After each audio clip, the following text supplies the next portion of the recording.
The first thing she noticed was the quiet. Not the kind you expect at 3 a.m.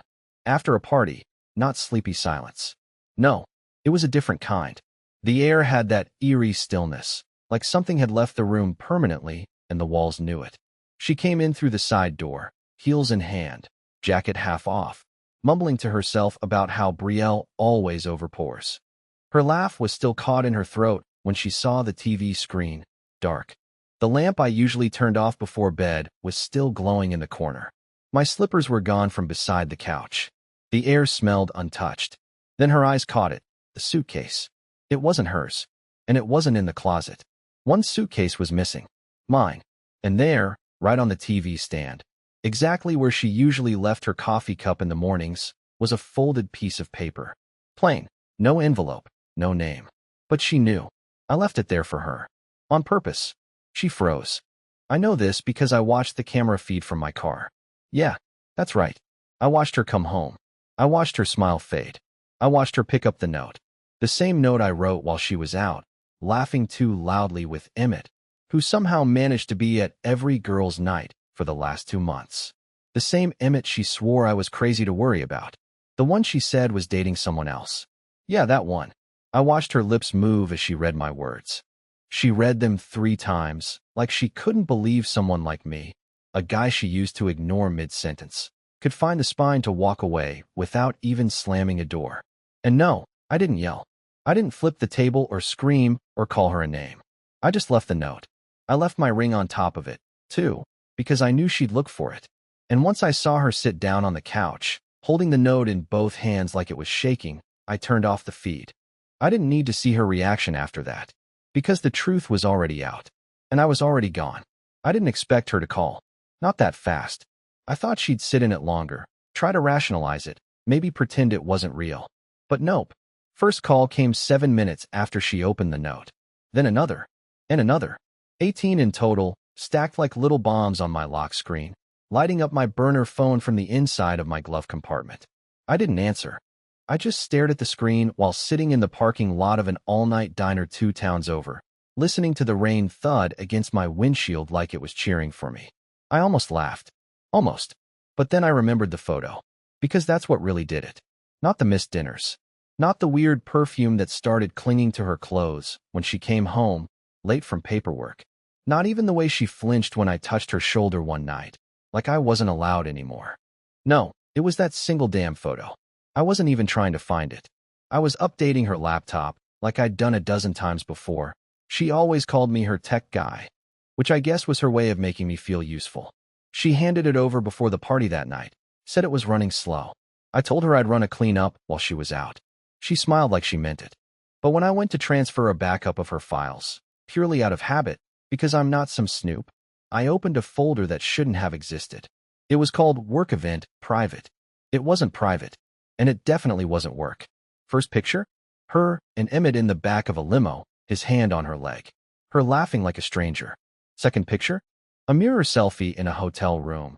Her dress half unzipped, champagne bottle on the nightstand, and the kind of smile she stopped giving me 2 years ago. The third one. I didn't even open it. I just sat there, jaw locked, heart doing that slow, tight clench where you swear it's skipping beats. I stared at the file name. We deserved this. JPG. No date. No context. Just that. So I closed the laptop, packed my bag, left the photos on a flash drive in her drawer, where she'd eventually find it, and wrote the note. Simple. Quiet. Devastating in its own way. Now, sitting there in the car, the phone buzzing like a dying animal, I wondered if she had found the drive yet. If she was still calling me under the illusion that I didn't know. Maybe she thought the note was about something else. Burnout. Maybe. Or maybe she'd finally figured out that I wasn't blind. That I'd just been holding out hope way longer than any sane person should. Then she texted.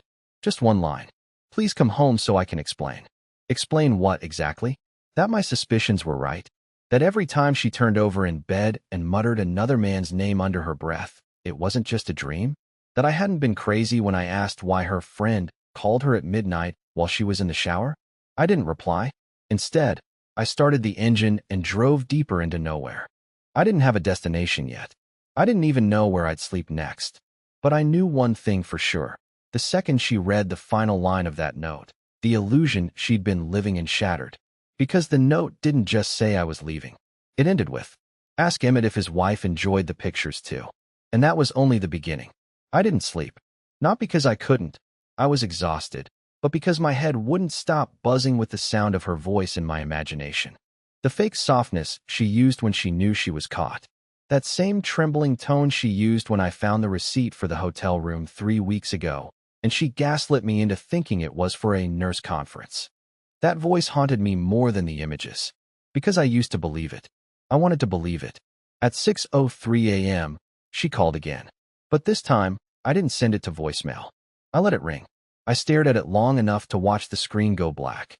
And then, instead of throwing the phone into the nearest dumpster like I'd fantasized about all night, I made one call. Just one. To a number I never thought I'd use. Her name was Jill. Emmett's wife. Yeah, he had a wife too. See, that's the part Lacey never thought I'd figure out. She was so caught up in her little fantasy that she forgot I still knew how to dig when I needed to. And I dug hard. Reverse image searches. Facebook friends. LinkedIn. It was all there. Wedding photos, anniversary posts, and one very active PDA account. Jill, it turned out, was not only real, she was reachable. I didn't send her the photos directly. I'm not a monster. I sent a message. One sentence. "You might want to ask your husband why he's in a hotel room with mine." Her reply came 23 minutes later. "Call me." I did. And the voice on the other end wasn't what I expected. She wasn't screaming. She wasn't crying. She sounded calm, like glass right before it cracks. "Curtis, right?" she said. I told her yes. She already knew my name. "I've known something was off for months," she whispered. But I didn't have proof. I didn't say anything. I just breathed. Let her talk. She asked if I still had the photos. I said yes. She asked if I'd be willing to forward them. I paused, then asked her why. And what she told me next flipped everything. "I don't need them for me," she said. "I need them for court." Turns out Emmett had a past. A messy one. Prior infidelity, restraining orders, a sealed incident involving a co-worker at another hospital. Things Lacey probably didn't even know about. Or worse, she did and didn't care. Jill had already been preparing to leave. But now she had what she needed to make sure he never got custody of their daughter. And here's where it gets twisted. Just as I agreed to send the files, my phone buzzed with another call. Lacey. Again. But I didn't even have time to reject it. Jill said, "Answer it. Put it on speaker." I hesitated. But I did it. "Curtis." Lacey's voice was shaking. "Where are you? Please. I know you saw something, but this isn't what you think." And before I could even respond, Jill cut in. "Hi, Lacey." The line went dead silent. Not a breath. Not a sound. Just dead, stunned silence. Then a click. She hung up. Not a word. Not a scream. Not a lie. Because she knew that her secret wasn't just broken open. It was broadcasted. And now, someone else was holding the microphone. It was just afternoon when I heard the knock. Not a bang. Not pounding. Just this soft, pathetic little knock like the person on the other side was too ashamed to be there in the first place. I was sitting on the motel bed, still in the same hoodie from the night before, legs numb from not moving, but I knew that knock. I knew it like I knew the sound of her keys or the way she said, "Babe," when she was lying. It was Lacey. She had found me. I hadn't told her where I was. I hadn't told anyone. I paid cash for the room, left my phone off, even parked the car 2 lots over to keep it out of sight. But she still found me. Maybe she tracked my last location. Maybe she begged the front desk. Maybe she cried. Who knows? That was always her weapon, not honesty. Emotion. She knocked again. "Curtis, are you in there?" Her voice was smaller than usual. No attitude. No edge. Just desperate. I didn't answer. I just stared at the chipped wallpaper and listened. I didn't know Jill would call you. I didn't mean for any of that to happen, okay?" She stammered through the door. "You weren't supposed to see those pictures. It wasn't real, Curtis. Not like you think." That line. It wasn't real. God, I almost laughed. As if that made it better. Like cheating was just a fever dream she accidentally slipped into and hoped I'd forget when she woke up next to me. "I didn't sleep with him, Curtis." A pause. We were talking. Flirting. I was drunk. I made a mistake. Another pause. This one longer. Then, "I need you to come out. Please. I don't know where to go. I don't know what to do. You just disappeared." And now Jill is threatening Emmett with court, and he's losing it, and I can't even go home because your suitcase is gone, and I don't even know what that note meant. She broke, full sobbing now. But I stayed quiet. Because I wasn't just punishing her. I was finally realizing what silence really felt like. What it could do. It didn't yell. It didn't throw accusations. It just existed. And it forced her to sit in every ounce of shame she used to toss behind. It's not a big deal. Outside the door, her voice cracked, then faded. Then came the real kicker. I didn't want him, Curtis, she whispered through her tears. I just wanted to feel something again. I didn't think you'd ever leave. You're not the leaving type. And she was right. I wasn't. Until I was. A minute later, I heard her footsteps walk away. Slow. Shaky. Like she couldn't believe I hadn't come running. Maybe she thought I was bluffing. That I'd yell, cry, take her back like I always did when she crossed a line and blamed the wine or her anxiety or me. But I stayed seated. And when she finally drove off, I pulled out the second note I had written. The one I hadn't left yet. And I mailed it to her parents' house. Because if she thought the suitcase and the silence were the end, she was about to find out what a man sounds like when he finally means goodbye. The first phone call came the next morning, and it wasn't from her. It was her mother. That alone should tell you how fast things were unraveling. Because ever since our wedding, Lacey's mom barely tolerated me. I wasn't successful enough. I wasn't assertive enough. She once told me I was too nice, like that was some character flaw. But now she was calling me before she even spoke to her own daughter. Her voice was sharp and clipped. Curtis, I just received a letter from you. What's going on? I didn't plan on explaining myself, but I also didn't care anymore about keeping Lacey's secrets. Not after everything she buried me under. I kept my voice calm. Everything in that letter is true. She was quiet for a second. Then, softly, she said, I believe you. And that hit harder than I thought it would. She didn't ask questions. Didn't push back. She just said Lacey was staying in her childhood room, barely speaking, barely eating, crying every night since she came back from whatever disaster she created. Her dad, apparently, wasn't even speaking to her. That man used to clap me on the back at BBQs like I was one of his own. Now he just shook his head whenever her name came up. All of it, from a single envelope. I hadn't written anything cruel. I didn't need to. The truth was ugly enough on its own. I laid it all out in simple detail. The pictures, the timeline, the lies. I included one printed image, not even the worst one. Just enough to show this wasn't paranoia or revenge. It was real. It happened. And it didn't just hurt me. It humiliated our families, too.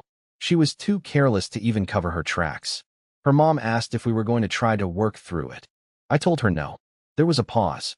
And then, with a shaky voice I never thought I'd hear from that woman, she whispered, I think that's for the best.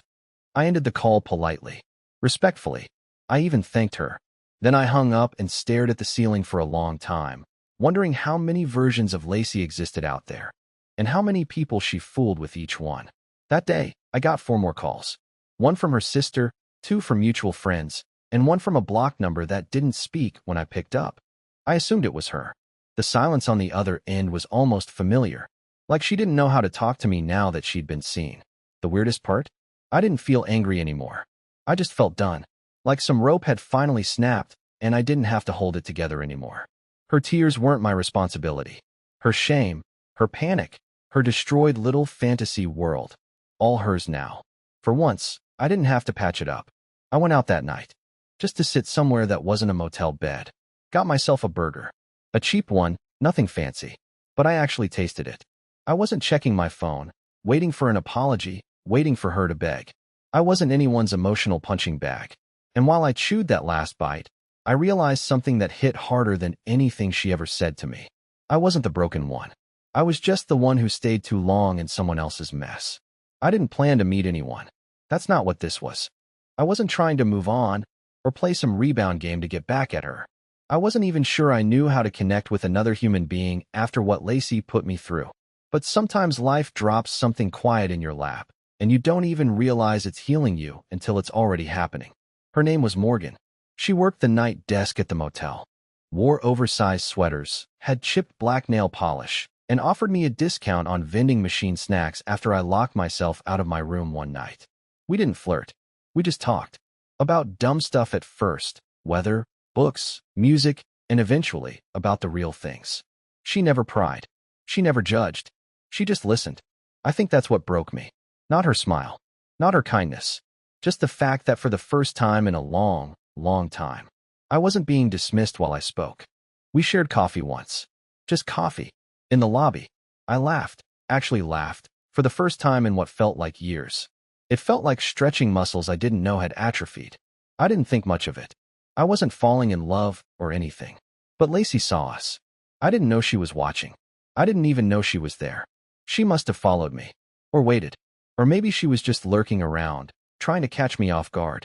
But when I walked out of the motel lobby with Morgan beside me, both of us holding coffee cups and smiling about something stupid involving raccoons and vending machines, Lacey was across the parking lot. In her car. Engine running. Window cracked. And the look on her face? It wasn't betrayal. It wasn't heartbreak. It was rage. Confusion. Like how dare I laugh with someone else? How dare I look? Okay. She didn't get out of the car. She didn't even roll down the window fully. She just watched me. Watched us. I made eye contact with her, just for a second, and her whole expression changed. Because I didn't flinch. I didn't chase her. I didn't mouth, wait, or look guilty or run after her like I had every other time she twisted the knife and pretended it was love. She waited 10 seconds too long. Then she drove off. That night, she texted me. One sentence. Was she worth throwing away everything we built? I stared at the screen for a long time. And you know what I realized? She still thought this was about her. She still believed she was the center of everything. That her mistakes could be reset if she just pulled the right emotional strings. That my recovery, even something as small as laughter, was somehow a betrayal to her. So I didn't answer. Because there was nothing left to explain. And deep down, I think she finally understood that. Because that was the last time she tried to reach out with a question. After that, she came with demands. 3 days of silence. Then came the storm. I should have expected it, but I didn't. I'd been lulled into a strange peace, a rhythm. Morning coffee in the motel lobby, brief conversations with Morgan, late-night drives to nowhere with music I hadn't listened to in years. My heart wasn't fixed, not even close, but it had stopped bleeding. And that was enough for me. So when the knock came this time, it wasn't soft. It was violent. Thump, thump, thump. Room 109 shook like it owed someone money. I froze mid-step, toothbrush in hand, thinking maybe someone had the wrong room. Until I heard her voice. Curtis, open the damn door. My chest tightened, not in fear, in weariness. I was tired of this. Tired of the noise, the begging, the blame shifting, the way she made her mess feel like my fault. Curtis, I know you're in there. I saw your car. I didn't move. I didn't even look through the peephole. I just listened. You think you're punishing me? You think walking away makes you stronger? It makes you cowardly. She snapped, voice rising like a tantrum in progress. After everything we went through, this is how you treat me? I made a mistake, yes, but we were broken before that. And there it was. The classic spin. If she couldn't win with guilt, she'd try rewriting history. But then something unexpected happened. The door did open, but not by me. Morgan had just arrived for her shift. She was standing right behind Lacey in the hallway, arms crossed, badge still around her neck. She saw me peek through the gap in the curtain and gave me the smallest nod. Like, don't worry. I've got this. Ma'am, Morgan said, firm but calm. You need to leave. Lacey spun around. Excuse me. You're not a guest here. You're disturbing others. This is your only warning. I don't think anyone had ever said no to Lacey like that before. Not like that. Not without emotion. Not without fear. Just direct refusal. She tried to recover. He's my husband. We're married. This is between us. Morgan didn't flinch. Then take it to a lawyer. But not here. Lacey turned back toward my door, still expecting me to say something. Anything. But I didn't. I just stood inside, heart calm for the first time in days, letting someone else hold the boundary I should have set years ago. After another second of silence, I heard her voice crack. You don't even care anymore, do you? She choked out. After everything, you're just done? I still didn't speak. Morgan did. He's not yours to talk to anymore. That was it. Lacey didn't scream. She didn't cry. She just turned and walked away, heels echoing down the concrete like little regrets she didn't know what to do with. I didn't watch her leave. I didn't need to, because the door stayed closed. And for the first time in our entire relationship, I didn't feel like I owed her anything for doing that. I thought closure would come like a hammer, something loud, heavy, undeniable. I imagined some dramatic final confrontation, where she'd scream, I'd shout, and one of us would storm off into the night while music swelled in the background. But that's not what happened. Closure came quietly. It came 2 weeks later, when I moved out of the motel and into a tiny apartment with a crooked mailbox and creaky floors, but a kitchen that smelled like fresh paint and possibility. It came when I stopped checking my phone every morning. It came when I packed away the wedding photos without crying. It came when I realized I didn't need answers from her anymore. I didn't need apologies. I didn't even want them. Because I wasn't trying to win anything. I was finally just living. Lacey didn't reach out again. Maybe she finally understood. Maybe someone in her life, her parents, her sister, Jill, got through to her. Or maybe she was still trying to figure out how to spin the story in a way that made her the victim. But by then, it didn't matter. She was someone I used to love, sure. But she was also someone who had burned down the house we built and expected me to stay and sweep the ashes. No more. I started rebuilding. Slowly. Quietly. I went back to work. I told my boss I'd had a family emergency. Technically not a lie. I started cooking again, even though I was terrible at it. I signed up for a terrible gym membership I'll probably cancel. And on Sundays, I took long drives with no destination, just because it felt good to be nowhere. And yeah, Morgan and I still talk. We're not anything serious. Not yet. I'm not rushing. She isn't either. But she texts me sometimes with dumb memes or sends me photos of raccoons when she sees one near the dumpster. And last weekend, we went to a bookstore and spent an hour reading the backs of thriller novels neither of us bought. We laughed. I forgot what that felt like. Not the kind of laughter that hides pain, real laughter. The kind that fills space instead of covering silence. I know I'm not fully healed. I still wake up some mornings reaching for someone who isn't there, only to remember she doesn't belong there anymore. But there's no bitterness, no screaming in my chest, just space, room to breathe again. And if Lacey ever wonders where I went, if she ever drives past that motel or checks my socials or sees me one day from across the street and freezes mid-step, I hope she realizes I never really left out of anger.